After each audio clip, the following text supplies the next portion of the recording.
آپ نے قیام اللیل میں اللہ کے کلام کو سنا ہے۔ اللہ تعالیٰ آپ کے دلوں میں کلام پاک کی برکت ڈال دے۔ ہر سال ہم مسلمان رمضان مہینے میں، جس مہینے میں قرآن نازل ہوا، اس مہینے میں کوشش کرتے ہیں کہ انفرادی طور پر بھی اور تراویح میں بھی اللہ کا کلام سنیں۔ صدیوں سے ہم اللہ کا کلام سن رہے ہیں۔ ہم جس بستی میں گھر بناتے ہیں وہاں کوشش کرتے ہیں کہ مسجد بھی قائم ہو جائے، اور جب مسجد قائم ہو جاتی ہے تو کوشش کرتے ہیں کہ یہاں صلاۃ کا اور اذان کا انتظام بھی ہو جائے۔ صدیوں سے ہم یہ کام کر رہے ہیں۔ جب ہم یہ کام کر رہے ہیں تو یہ کام باقی ہے۔ اگر ہم اس کام کو چھوڑ دیں گے تو آپ کو کسی محلے میں مسجد نظر نہیں آئے گی، آپ کو رمضان مہینے میں کہیں بھی ختم قرآن کی محفل نظر نہیں آئے گی۔ آپ مسلسل اس کام کو کر رہے ہیں نا، تو یہ ہو رہا ہے۔ بہت سارے کام ایسے ہیں جو ہم نے چھوڑ دیے، وہ نہیں ہو رہے۔ بہت سارے کام ایسے ہیں جو ہم نے چھوڑ دیے، وہ نہیں ہو رہے ہیں۔ اس میں کچھ مشکلات، اس میں پریشانیاں تھیں، اس میں وقت کا، جان اور مال کا نقصان کا اندیشہ۔ اس لیے رفتہ رفتہ ہم نے وہ کام چھوڑ دیے، کیونکہ جب حکمرانوں نے وہ کام چھوڑ دیے، جب سربراہوں نے وہ کام چھوڑ دیے اور ان کی نیت میں فتور آ گیا اور ان کے دل میں جو ہے وہ جوش شجاعت اور شہادت کا شوق باقی نہیں رہا، تو انہوں نے اپنی قوم کو بھی اس راستے پر لے جانا مناسب نہیں سمجھا، تو انہوں نے اس کام کو چھوڑ دیا۔ جب ہم قرآن حکیم کا مطالعہ کرتے ہیں اور اسے پڑھتے ہیں، ترجمے کے ساتھ جب ہم پڑھتے ہیں تو پتہ چلتا ہے کہ ہم کیا پڑھ رہے ہیں۔ ویسے تلاوت کرتے ہیں تو اس کی جو شیرینی ہے وہ ہم حاصل کرتی ہے۔ قرآن کی جو شیرینی ہے، جو برکت ہے، تو جو اس کے اندر ایک خاص اللہ تعالیٰ نے موجودہ رکھا ہے، وہ تو ہم سمجھے نہ سمجھے، اس کے باوجود جو ہم اس سے متاثر ہوتے ہیں۔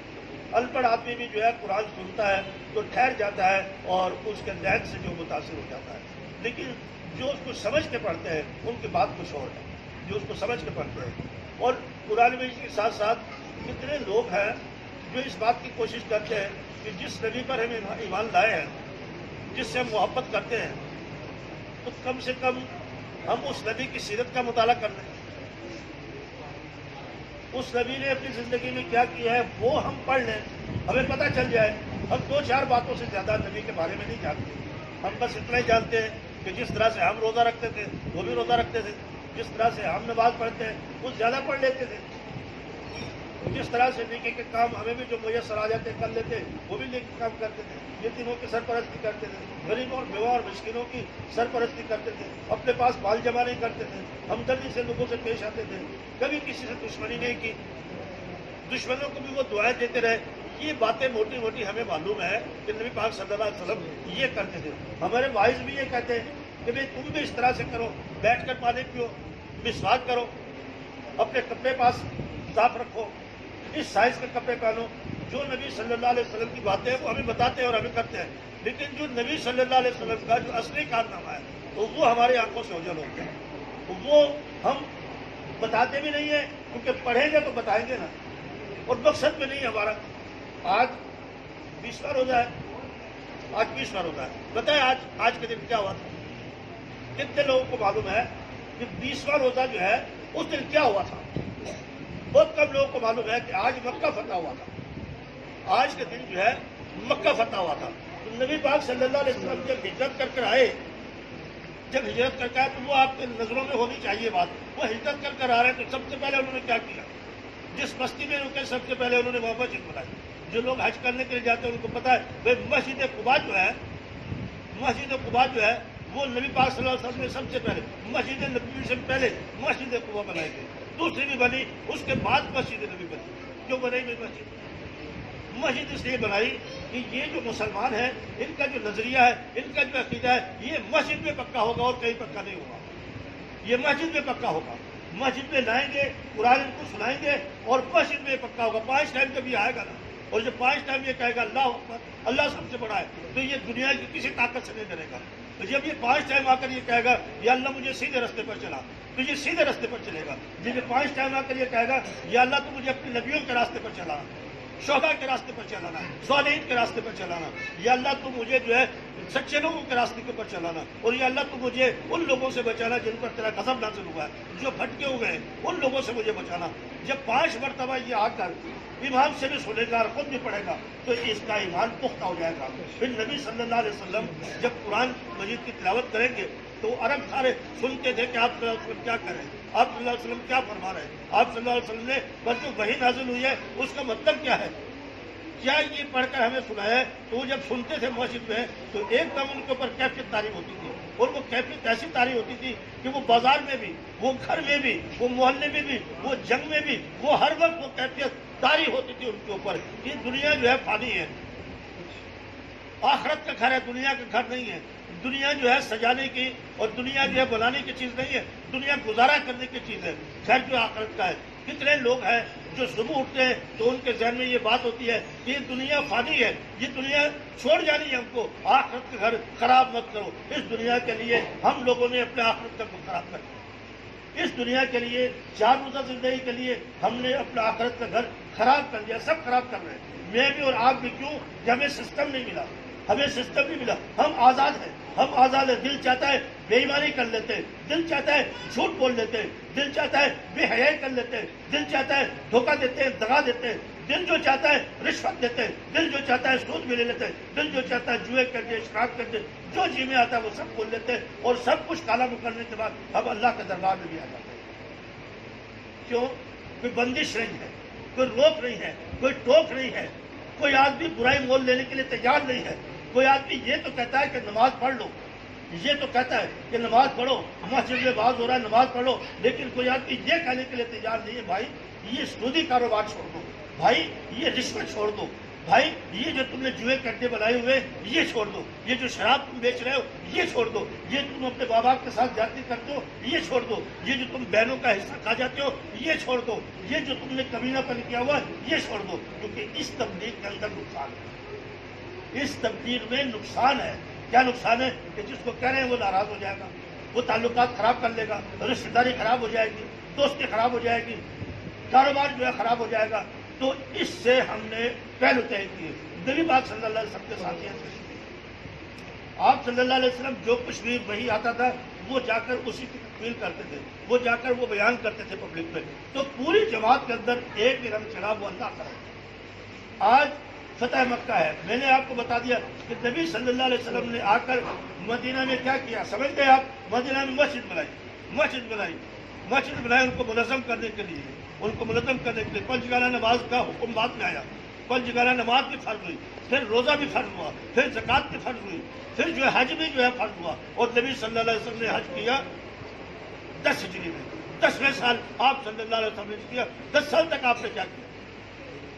10 سال تک آپ صلی اللہ علیہ وسلم نے کیا؟ سوچنے کی بات ہے نا، سوچنے کی بات ہے۔ ہر آدمی کہتا ہے یا اللہ مدینہ دکھا دے، یا اللہ تو کعبۃ اللہ دکھا دے، یا اللہ تیرے گھر کا طواف کرا دے۔ تو نبی پاک صلی اللہ علیہ وسلم نے 10 سال تک کیا کیا؟ صحابہ نے 10 سال تک کیا کیا؟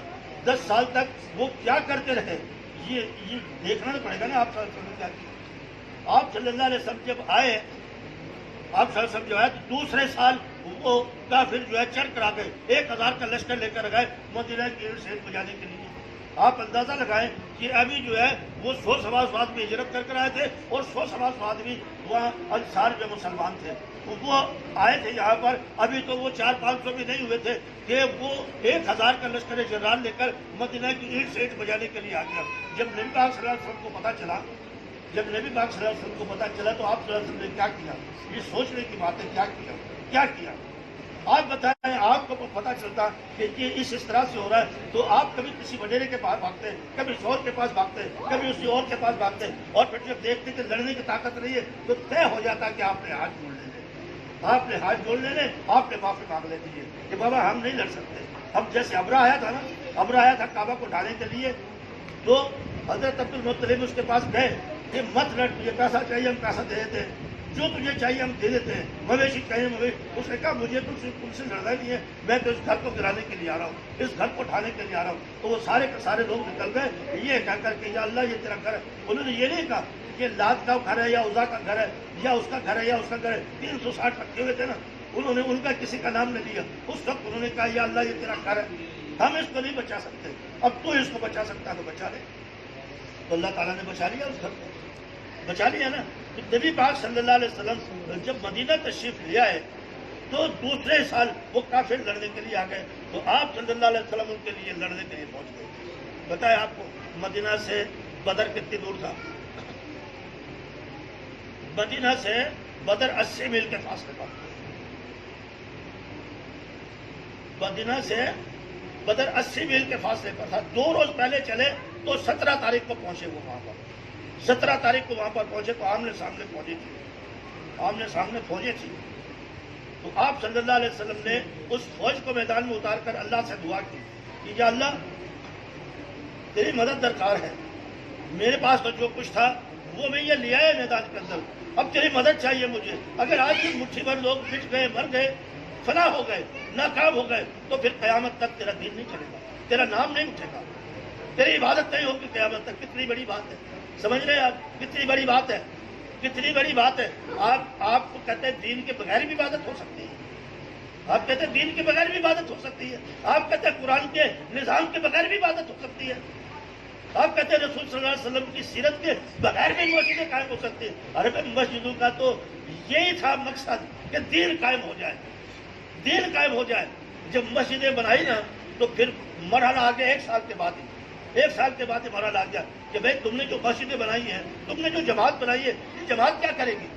یہ جماعت کیا کرے گی؟ کفار و مشرکین تمہیں ڈھانے کے لیے آ رہے ہیں، لوٹنے کے لیے آ رہے ہیں، پھر سیٹ بجانے کے لیے آ رہے ہیں، تمہیں قتل بھی کریں گے، تمہاری عورتوں کو بھی اٹھا کر لے جائیں گے. اب بتاؤ کیا کرو گے؟ اور کہا نہیں یہ نہیں ہو سکتا، یہ نہیں ہو سکتا، ہم خود جائیں گے ان سے لڑنے کے لیے. تو نبی پاک صلی اللہ علیہ وسلم 313 کو لے کر چلے گئے. تو پھر اللہ تعالیٰ نے فرشتے بھیجے، پھر اللہ تعالیٰ نے فرشتے بھیجے. آپ یہ سمجھیں کہ نبی صلی اللہ علیہ وسلم نے ہجرت کے دوسرے سال جہاد کا اعلان کر دیا، کیونکہ اللہ نے ہاتھ روک رکھا تھا. اب اللہ نے ہاتھ کھول دیا کہ اب تمہیں جو لڑے تم لڑو، جو تمہیں مارے تم بھی مار سکتے ہو، جو تمہیں قتل کرے تم بھی قتل کر سکتے ہو. پہلے بند تھا، 13 سال تک بند تھا. جو پتھر پھینکنے دو، جو گالی دینے دو، جو مارتا ہے مارنے دو، جو تمہیں ستاتا ہے ستانے دو. تم اس کے جواب میں کارروائی مت کرو. تو صحابہ کے ہاتھ بندھے ہوئے تھے، وہ کارروائی نہیں کرتے تھے. اب جب آ گئے یہاں پر مدینہ میں تو اللہ تعالیٰ نے سورہ حج نازل کرتے اور بتا دیا کہ اب تمہارے ہاتھ کھل گئے ہیں. کیوں؟ کہ اب جتھا آئے گا تمہیں مارنے کے لیے، اکٹھا مارے گا تم کو. اب اگر جو تم نے مسکینی دکھائی اور اس وقت تم نے رواداری دکھائی تو تم سب فنا ہو جاؤ گے. اس لیے تم جماعت بن گئے ہو. تو وہ جماعت کے میدان میں نکل گئی اور اللہ تعالیٰ نے کامیابی عطا کی. اور پھر دوسرے سال پہلے وہ 1000 آئے تھے، اب وہ 3000 آ گئے. پہلے وہ 1000 آئے تھے، اب وہ 3000 آ گئے. اب پتا چلا کہ اب وہ بالکل قریب پہنچ گئے. اب کیا کریں؟ پھر یہ ہوا کہ چل کر باہر مقابلہ کرتے ہیں. 1000 گھر سے نکلے تھے تو راستے کے اندر 300 آدمی منافق آپ صلی اللہ علیہ وسلم سے اختلاف کر کر چھوڑ کر چلے گئے کہ نہیں ہم نہیں چل رہے، ہم نہیں چل رہے. کیا مطلب ہوا اس کا؟ وہ جو چھوڑ کر چلے گئے وہ کون تھے؟ جو چھوڑ کر چلے گئے وہ کون تھے؟ منافق تھے. آج جو آدمی کہتا ہے کہ اسلامی نظام کی ضرورت نہیں ہے، جو چل رہا ہے اس کو چلنے دو، وہ کون ہے؟ وہ کیوں نہیں کہتے کہ منافق ہے؟ میں اگر ہوں تو میں بھی منافق ہوں. نبی پاک صلی اللہ علیہ وسلم جا رہے ہیں ان دشمنوں سے مقابلہ کرنے کے لیے. وہ کہہ رہے ہیں آپ ہمارے مشورہ نہیں مانتے، آپ جوانوں کے بھرنے کے اندر آ گئے، آپ نے ہماری بات نہیں سنی، اس لیے ہم چھوڑ کر جا رہے ہیں. غائب ہے وہ تاریخ سے، وہ 300 آدمی تاریخ سے غائب ہیں. کہ ان کا کیا بنا؟ آپ صلی اللہ علیہ وسلم میدان میں چلے گئے، جنگ ہوئی. جنگ کے بعد اللہ تعالیٰ نے فتح عطا کر دی. مسلمان جو جیت گئے، کافر جو ہے ہار گئے. جب مسلمان جیت گئے تو جیتنے کے بعد عرب کے قاعدے کے مطابق مال غنیمت جو ہے وہ ان کو ہاتھ آتا ہے. ان کے گھوڑے پکڑتے ہیں، ان کے آدمی پکڑتے ہیں، ان کا مال جو ان کی تلواریں وہ جو چھینتے ہیں. مسلمان اس کام میں لگ گئے. تو اوپر جن کو تعینات کیا تھا انہوں نے دیکھا کہ ہم تو جنگ جیت گئے، انہوں نے بھی مورچہ چھوڑ دیا. اس کے نتیجے کے اندر جنگ ہار گئے، اس کے نتیجے میں جنگ ہار گئے. حالانکہ ان کو تاکید کی تھی کہ جنگ کا نقشہ کچھ بھی ہو تمہیں یہ جگہ نہیں چھوڑ رہی ہے. لیکن بس ان کے خیالات نے، شیطان نے جو ہے وہ ان کے ڈال دیا وسوسہ اور وہ جگہ چھوڑ کر نیچے آ گئے. نتیجہ اس کا یہ نکلا کہ وہ جیتی ہوئی جنگ ہم ہار گئے. حضور صلی اللہ علیہ وسلم کے دندان مبارک شہید ہو گئے. آپ صلی اللہ علیہ وسلم کے دندان مبارک شہید ہو گئے. مسلمان تتر بتر ہو گئے، ادھر ادھر جو بھاگ گئے، ادھر ادھر کھڑے ہو گئے. بڑی مشکل سے نبی پاک صلی اللہ علیہ وسلم کو بچایا گیا اور کھڑے ہو کر آپ صلی اللہ علیہ وسلم کے سامنے جو مارنے کے لیے آ رہے تھے تو کوئی آ گیا سامنے، اس نے اپنے آپ کو تباہ کر دیا، قتل ہو گیا، وہ شہید ہو گیا. دوسرا آ گیا، تیسرا آ گیا، چوتھا آ گیا، پانچواں آ گیا. 9 آدمی اس طرح سے نبی پاک صلی اللہ علیہ وسلم کو بچاتے ہوئے جو وہاں پر شہید ہو گئے. پتا ہے اس کا انجام کیا ہوا پھر؟ اب آپ دیکھیں، جو 300 چلے گئے تھے وہ منافق ہیں، وہ جہنم میں جائیں گے. اور انہوں نے جو غلطی کی تھی، جو اوپر سے نیچے آ گئے تھے، جن کی وجہ سے جیتی ہوئی جنگ ہار گئے، جن کی وجہ سے نبی زخمی ہو گئے، جن کی وجہ سے 70 صحابہ شہید ہوئے، جن کی وجہ سے ہوا ہماری اکھڑی، اللہ تعالیٰ نے ان کو یہ کہہ کر معاف کر دیا کہ انہوں نے اللہ اور اس کے رسول کی آواز پر لبیک کہا. کیونکہ جب مدینہ میں پہنچ گئے تو پتہ چلا کہ وہ تو جنگ کا یعنی فیصلہ کیے بغیر ہی بھاگ گئے. جب ان کو آگے جا کے خیال آئے گا تو وہ پلٹ کر آئیں گے اور پلٹ کر دوبارہ حملہ کریں گے. نبی صلی اللہ علیہ وسلم نے ان زخمی لوگوں کو، شکست خوردہ لوگوں کو، دل جن کے ٹوٹے ہوئے تھے، ان کو کہا کہ تم دوبارہ ہتھیار باندھ دو، دوبارہ تیار ہو جاؤ، دوبارہ سوار ہو جاؤ. یہ جو 630 آدمی بچے تھے یہ پوری طرح سے لشکر لے کر ان کے پیچھے چلے گئے. اس کو جب پتا چلا ابو سفیان کو، پہلے وہ آ رہا تھا حملہ کرنے کے لیے، جب پتا چلا کہ محمد صلی اللہ علیہ وسلم کو ہمارے پیچھے آ رہے ہیں تو وہ واپس چلا گیا. تو اللہ تعالیٰ نے یہ کہہ کر ان کو معاف کر دیا جنہوں نے غلطی کی تھی، ان کو معاف کر دیا جنہوں نے غلطی کی تھی. جنہوں نے اللہ اور رسول کی پکار پر لبے کہا جاؤ تم کو معاف کر دیا. لیکن آئندہ یہ حرکت مت کرو. سمجھ گئے؟ آئندہ تو آپ سمجھ گئے کہ وفاداروں کے ساتھ اور منافقوں کے ساتھ رویہ اللہ کا بھی الگ الگ ہوگا. اگر آپ اللہ کے نظام کو قائم کرنے کے لیے کوئی غلطی بھی کر رہے ہیں تو اللہ تمہیں معاف کر دے گا. کیونکہ نبی صلی اللہ علیہ وسلم کے ساتھ جو آدمی کھڑا ہے نا، اللہ تعالیٰ اس کے گناہ معاف کرے گا. جو نبی صلی اللہ علیہ وسلم کو چھوڑ کر دوسرے سب پہ جا کر کھڑا ہو جائے گا، نہ اس کا حج قبول ہے، نہ اس کا عمرہ قبول ہے، نہ اس کی تلاوت قبول ہے. بھلے وہ مسجدیں بناتا پھرے اور تلاوت کرتا پھرے، لیکن اللہ کو وہ قبول نہیں ہے کیونکہ وہ نبی کے ساتھ کھڑا ہوا ہے. سمجھ گئے آپ بات کو؟ تیسرا سال آ گیا، تیسرے سال کے بعد چوتھا سال آ گیا. ابھی تو ہے نا.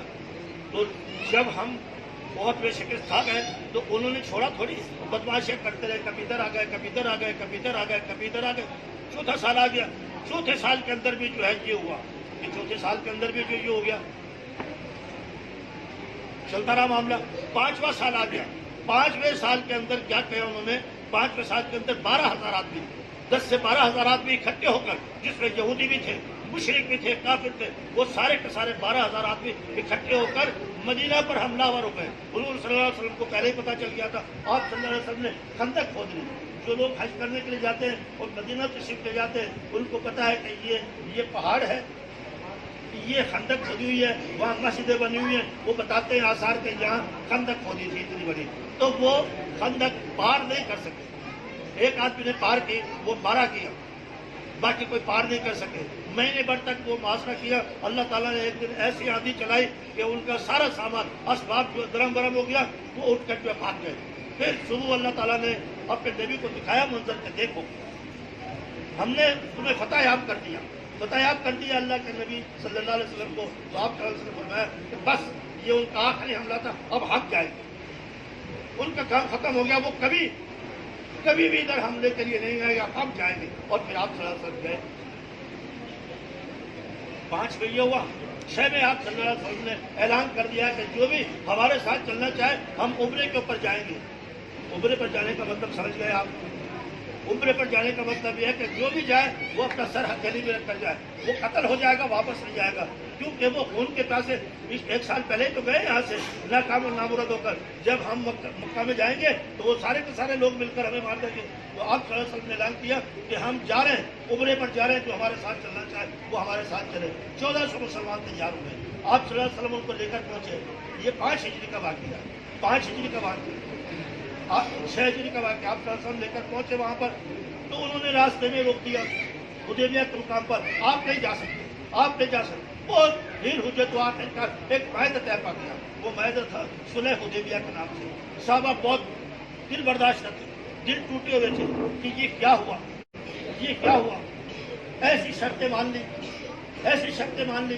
لیکن اللہ تعالیٰ نے اسے فتح مبین قرار دیا کہ تم ہارے نہیں ہو، تم جیت گئے۔ نبی صلی اللہ علیہ وسلم نے کہا کہ اب تک وہ ہمیں تسلیم نہیں کر رہے تھے، ہماری حکومت کو تسلیم کر دیا، ہم سے وعدہ کر دیا، 10 سال تک انہوں نے خود کہا کہ ہم کوئی لڑائی نہیں لڑیں گے، تو یہ تو ہماری فتح ہے۔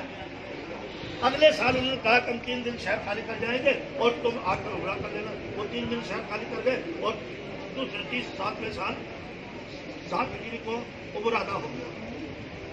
عمر ادا کر آئے تو خیبر فتح کیا، آس پاس کے علاقے فتح کیے۔ یہودیوں نے جو غداری اور سازش کی تھی ان کا قتل کیا، ان کو مدینہ سے نکالا۔ یہ کام بتاتا ہے کیا؟ جب میں پوچھتا ہوں لوگوں سے کہ نبی صلی اللہ علیہ وسلم نے مدینہ سے ہجرت کر کر جب مکہ میں آیا تو کیا کیا؟ بولے دعوت تبلیغ کا کام کیا، بے شک دعوت تبلیغ کا بھی کام کیا، لیکن بات یہ ہے کہ بھائی دشمن جو ہے وہ تلوار سے جو ہے وہ سبق سیکھتا ہے، وہ باتوں سے نہیں مانتا، باتوں سے نہیں مانتا۔ تو نبی صلی اللہ علیہ وسلم جب 7ویں سال عمرہ کرنے کے لیے 7 ہجری کو تو وہ 3 دن شہر خالی کرتا چلے گا۔ اب آ گئے آپ صلی اللہ علیہ وسلم، آ گئے نا؟ اب دیکھیں آپ 313 700 3000 1400 اب 8 ہجری ہے، آج 8 ہجری ہے، 20واں روزہ ہے اور 10,000 کا لشکر مکہ میں کھڑا ہوا ہے۔ یہ ایسے ہی ہو گیا 10,000 کا لشکر، یہ 10,000 کا لشکر ایسے ہی ہو گیا۔ ارے بھائی جو آدمی شکست کھاتا ہے نا وہ پھر شیر کی طرح سے جب تک نہیں اٹھے گا دوبارہ لڑنے کے لیے اس میں جان آئے گی کہاں سے؟ اس میں جان آئے گی کہاں سے؟ ان کا ایک مشن تھا کہ ہم کو دنیا کے اندر اللہ کے نظام کو قائم کرنا ہے، اور آپ پڑھ کر دیکھیں کہ ان 8 سالوں کے اندر 1 ہجری سے لے کر 8ویں ہجری تک پورا اسلام جو نافذ ہو گیا مدینہ کا، ہر چیز کا جو حکم آ گیا، اور وہ ساتھ کے ساتھ وہ معاشرتی احکام بھی نافذ ہو رہے تھے، جہاد بھی ہو رہا تھا، تبلیغ بھی ہو رہی تھی، وفود بھی بھیجے جا رہے تھے۔ تبلیغ کسی سردار نے کہا کہ بھیجتے ہیں آپ جن کی تعلیم کے لیے، آپ صلی اللہ علیہ وسلم نے 6 حفاظ کو بھیجا کہ جاؤ گے، تو راستے کے اندر ان بدبختوں نے دھوکے سے ان کو سب کو مار دیا، ایک کو قید کر لے گئے، شہید کر دیا ان کو۔ پھر کوئی آیا اس طرح سے قبیلے میں ہمیں دین کی تعلیم دینی ہے تو کچھ بھیجو، پھر 70 بھیج دیے، پھر ان 70 کے 70 کو شہید کر دیا، 70 کے 70 کو شہید کر دیا۔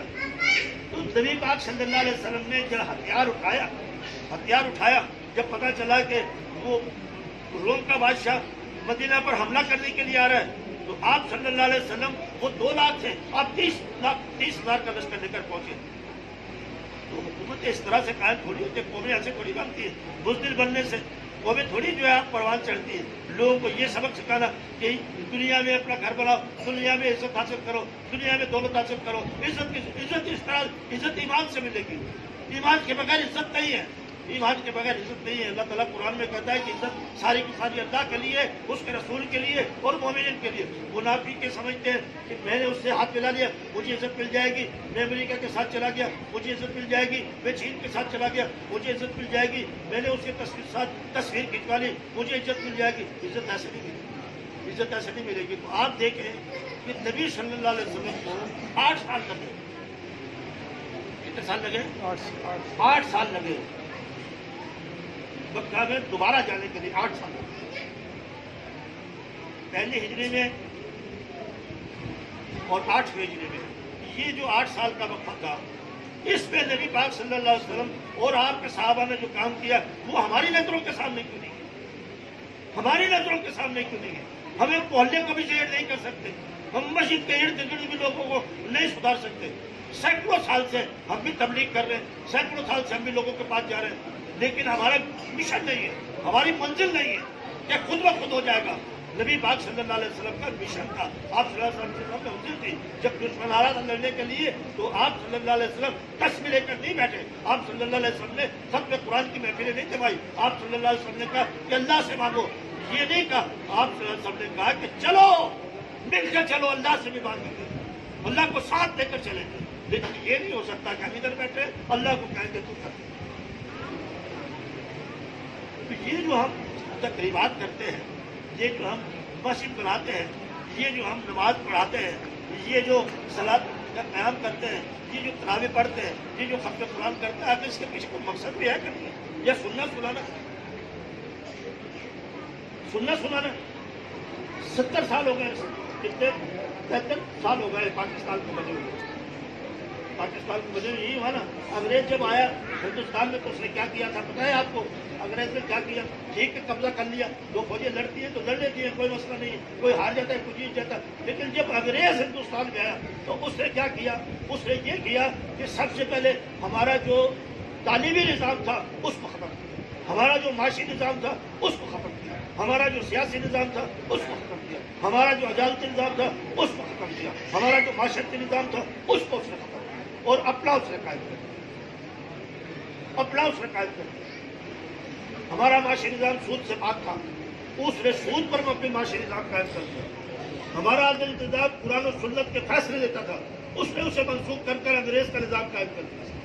اس نے اپنا سیاسی نظام قائم کر دیا. مطلب یہ کہ ہمارے نظام کو اس نے ختم کر دیا اور اپنا نظام اس نے قائم کر دیا. سمجھ گئے آپ بات کو؟ اپنا نظام اس نے قائم کر دیا. پاکستان بنا تو کیوں بنا تھا؟ پاکستان اس لیے بنا تھا کہ اس نظام کو ختم کر کر محمد مصطفیٰ صلی اللہ علیہ وسلم کے نظام کو قائم کر گئے. یار پاگل تھے کیا لوگ جنہوں نے اپنے بچے کٹوائے، جنہوں نے عصمتیں لٹوائی، جنہوں نے گھر بار چھوڑے؟ وہ بے وقوف لوگ تھے کیا؟ وہ اس مقصد کے لیے انہوں نے قربانیاں دی تھی کہ انگریز نے جو ہمارے پر ظلم ڈھایا تھا، کہ ہم کو مجبور کیا، مجبور ایسا کیا کہ اگر ہم نے مزاحمت کی تو ہمارے ہزاروں آدمیوں کو اس نے درختوں پر پھانسی پہ چڑھا دیا کہ نہیں نظام تو بدلیں گے، نظام نہیں چلنے دیں گے، نظام بدلیں گے ہم. تو بات یہ ہے کہ پاکستان بنایا، لاکھوں قربانیاں دی، لوگوں نے گھر بار چھوڑے، گھر جلوائے، ہر چیز کی قربانی دی، اور ہزاروں سال سے جہاں رہ رہے تھے اس کو بھی چھوڑ کر آ گئے. اس لیے یہ پاکستان اس لیے بن رہا ہے کہ جو نظام اس نے ختم کیا تھا اس کو دوبارہ رائج کرنا.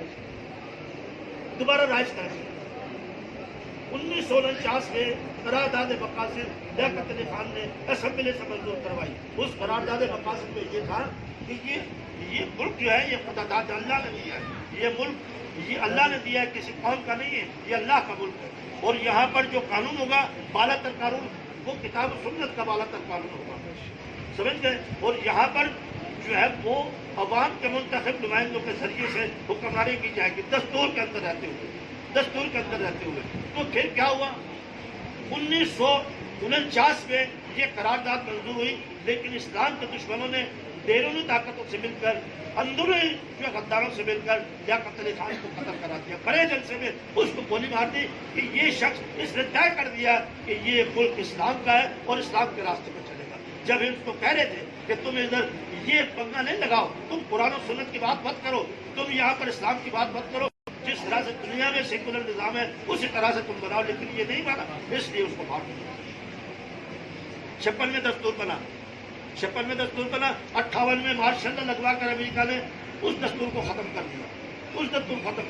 پھر ایوب خان نے ایک دستور بنایا، اس کو 69 کے اندر جو ہے خود ایوب خان بھاگ دیا اور یایا نے اسے منسوخ کر دیا. اور 73 کے اندر دستور بنا جو آج بھی قائم ہے، اس کو 2 مرتبہ معطل کیا. ایک مرتبہ 77 میں معطل کیا، ایک مرتبہ 99 میں معطل کیا. اس طرح سے نہ جمہوری لوگوں نے آئین اور قانون کے مطابق حکومت کی اور نہ جو ہے ان لوگوں کو آئین اور قانون کے مطابق حکومت کرتی. اب بھی آپ دیکھیں قادیانیوں کے ہمدرد، قادیانیوں کے ہم نواز حکومتوں کے اندر موجود ہے. اسرائیل کو تسلیم کرنے کی بات ہو رہی ہے، ہمیں روٹی دینے کے لیے تیار نہیں ہے، ہمارے حقوق دینے کے لیے تیار نہیں ہے. وہ کہتے ہیں قادیانیوں کے حقوق چاہیے ہمیں، قادیانیوں کے حقوق مارے جا رہے ہیں، اقلیتوں کے حقوق مارے جا رہے ہیں. جنہوں نے ملک بنایا وہ بھگی ہو گئے، جنہوں نے ملک بنایا ان کو کوئی پوچھتا نہیں ہے کہ تم نے ملک کیوں بنایا تھا اور کس لیے غرض کے لیے ملک بنا. وہ اب نہیں ہے. وہ تو یہ ہے کہ اقلیتوں کا تحفظ کرو، قادیانی جو کہتے ہیں وہ کرو، ان کو تحفظ دو، ان کو عبادت گاہ بنانے دو. اور تمہیں کیا اعتراض ہے؟ اگر یہ قرآن پڑھتے تو پڑھنے دو، اگر یہ مسجد بناتے تو بنانے دو. یعنی ہمیں الٹا ساری دنیا کے اندر یہ حکمرانوں کی وجہ سے گہار کر رہے ہیں کہ تم یہ کرو، اسرائیل کو جو ہے تسلیم کر دو. اسی طرح سے 70 سال سے بلکہ 30 35 40 سال سے شرعی عدالت نے فیصلہ دیا تھا کہ سود تو ویسے ہی اللہ نے، لیکن اس ملک میں بھی حرام ہے، اس کو ختم کر دو، 6 مہینے کے اندر اندر. تو وہ نواز شریف سپریم کورٹ پہ اپیل پر چلا گیا اور آج تک وہ اپیل پہ لگی ہوئی ہے. ان کو وزارت سے ہٹا دیا، صدارت سے ہٹا دیا، لوگوں کو پھانسی پہ چڑھا دیا عدلیہ نے، لیکن سود کے بارے میں آج تک انہوں نے فیصلہ نہیں کیا. کیوں نہیں فیصلہ کیا؟ اس لیے کہ اس کے سرپرست موجود ہے. امریکہ پیچھے کھڑا ہوا ہے کہ خبردار یہ نہیں کرنا، خبردار یہ نہیں کرنا. تو کہنے کا مطلب یہ ہے کہ میرے بھائیوں، ہم سب مسلمان ہیں. ہم میں نہ کوئی بڑا ہے نہ کوئی چھوٹا ہے. اگر کوئی یہ سمجھتا ہے کہ میں بڑا ہوں میں چھوٹا ہوں تو وہ نبی کا دشمن ہے. کیونکہ نبی نے کہا تھا کہ تم میں نہ کوئی بڑا ہے نہ کوئی چھوٹا ہے، نہ کوئی عربی ہے نہ کوئی اجمی ہے، نہ کوئی کالا ہے نہ کوئی گورا ہے، تم سب آدم کی اولاد ہو، سب برابر ہو. تم میں بہتر وہ ہے جو تم میں متقی اور پرہیزگار ہے. وہ اللہ کی نظر میں اچھا ہے. جو دنیا میں پرہیزگاری کی زندگی گزارتا ہے، ایمان کی زندگی گزارتا ہے، وہ اللہ کے نزدیک اچھا ہے. تو بھائی ہم کہاں جا رہے ہیں؟ نبی پاک صلی اللہ علیہ وسلم کی سیرت موجود ہے، قرآن موجود ہے. ہمارے درمیان کوئی اختلاف نہیں ہے، ہم آپس میں لڑے ہوئے نہیں ہیں، ہم بھائی نہیں بن سکتے. نبی پاک صلی اللہ علیہ وسلم مدینے میں آئے تو آپ دیکھیں کہ ایک کام جو کیا وہ بیچ میں رہ گیا، وہ تھا اخوت کا. اخوت کا کہ آپ صلی اللہ علیہ وسلم نے ایک مہاجر کو ایک انصار کو دونوں کہا کہ تم دونوں بھائی ہو. ان بھائیوں میں ایسا اتفاق ہوا کہ بھائی لے گیا گھر میں بھی پنجوار کر کے، اسے کہا آدھا تیرا آدھا میرا. بازار میں لے گیا، یہ کاروبار ہے، آدھا تیرا آدھا میرا. زمین میں لے گیا، یہ آدھی تیری آدھی میری. ایمان پر جو قوت قائم ہوئی، سمجھ گئے؟ اگر مسلمان ہے اور اس میں قوت نہیں ہے تو کس بات کا مسلمان ہے وہ؟ کس بات کا مسلمان ہے وہ؟ کس بات کا بھائی ہے وہ؟ اللہ نے مجھے بھائی بنایا آپ کا. میں مر رہا ہوں، تڑپ رہا ہوں، پریشان ہوں. آپ مجھ سے پوچھ بھی نہیں سکتے کہ یار تیری کیا پریشانی ہے. میں پوچھ بھی نہیں سکتا کہ تمہیں کیا پریشانی ہے، کیوں تم پریشان ہو. میں صرف اپنی زندگی گزارا، مجھے کسی کی پرواہ نہیں. اس لیے میرے بھائیوں، یہ جو کچھ بھی ہم کر رہے ہیں نا، اللہ تعالیٰ اس کو قائم ہوتا ہے. کم سے کم یہ تو خراب نہیں ہونا. یہ جو مسجدیں نہیں کھڑے ہوئے نا، نہیں کھڑے. لوگ ہمیں تانا دیتے ہیں کہ تمہارا خدا کرونا ہے، تم نے دربار نبی بند کر دیا، تم نے کھانا دعویٰ بند کر دیا، تم نے دعا بند کر دیا، تم نے اپنی مسجدیں بند کر دی، تم نے پنجگانہ نماز کو بند کر دیا، تم نے مسجدوں کو تالے لگا دیے. تمہاری پولیس کتوں کی طرح سے مسجدوں میں جوتوں کے سمیت چڑھ گئی اور تمہارے کان سے جوں نہیں لگی. اتنا خوف ہے موت کا، اتنا خوف ہے حکومت کا. اس کی وجہ یہ ہے کہ ہمیں دنیا میں بانٹ دیا.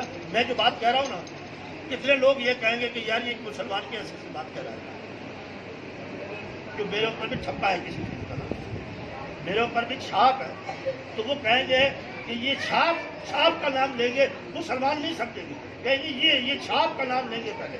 نہیں بھائی، ایسا نہیں کرو، ہم مسلمان ہیں. میں پہلے بھی کہتا ہوں یہ بات، جو آدمی اپنی جماعت کو طاقتور بنانے کے لیے نبی صلی اللہ علیہ وسلم کی جماعت کو توڑتا ہے، وہ مردود اور بے ایمان ہے، منافق ہے. نبی صلی اللہ علیہ وسلم کی جماعت کو جوڑو. کلمے میں اتحاد ہے، قومیت پہ اتحاد نہیں ہے. بھائی لڑ رہے ہیں، کائے کا قومیت پہ اتحاد ہے، کائے کا مسلک پہ اتحاد ہے. کلمے میں اتحاد ہے، لا الہ الا اللہ محمد رسول اللہ. یہ میرا اور آپ کا مضبوط رشتہ، اس کو دنیا کی کوئی طاقت کمزور نہیں کر سکتی. تو میں یہ کہتا ہوں، سب سے پہلی جماعت ہماری کون سی؟ لا الہ الا اللہ محمد رسول اللہ. ہم کس کے سپاہی ہیں؟ محمد رسول اللہ صلی اللہ علیہ وسلم کے سپاہی ہیں. اس کے بعد اگر وہ جماعتیں محمد صلی اللہ علیہ وسلم کے پیغام کو عام کر رہی ہیں، مسلمانوں کو متحد کر رہی ہیں، اللہ کے نظام کو غالب کرنے کی کوشش کر رہی ہیں، تو فبیا اللہ ان کو اور آگے بڑھائے. لیکن وہ جماعتیں ہمارے اندر تفریق پیدا کر رہی ہیں، ہمارے اتحاد کو توڑ رہی ہیں، ہمیں پارا کر رہی ہیں، ہمیں منتشر کر رہی ہیں. انہوں نے اپنے الگ الگ جھنڈے ہٹا کر محمد عربی صلی اللہ علیہ وسلم کی جماعت کو کمزور کر دیا. تو یہ سمجھ لیں کہ وہ اتنے زبردست یعنی اسلام کے دشمن ہے کہ قیامت کے دن آپ دیکھنا کہ نچلے گھڑے میں ان کے اٹھ جاتے ہیں. اس لیے میرے بھائیوں، دلوں کے تعصب کو نکالو. محمد مصطفیٰ صلی اللہ علیہ وسلم کو اپنا رہبر اپنا جو ہے رسول سمجھ کر جو ہے ساری دنیا ایک طرف ہو جائے، سارے پیر ایک طرف ہو جائیں، سارے ملا اور مولوی ایک طرف ہو جائیں، اور محمد صلی اللہ علیہ وسلم کہے کہ یہ بات مانیے، ہم سب کو چھوڑ دیں گے.